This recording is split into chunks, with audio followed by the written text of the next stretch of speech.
All right, as you notice, there's a lot of play on this, so that's one of the bad things about these cars. So go ahead and search your airbag. We've got it open enough, we should be able to get the tool in. So let's go ahead and get the tool down inside.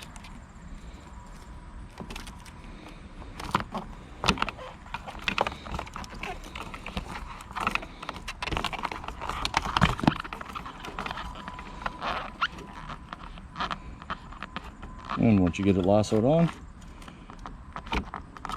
there you go. Make sure you deflate your bag after you remove the tool before you open the door. Hey, thanks again for watching SgtLocksmith. Let's all be safe out there.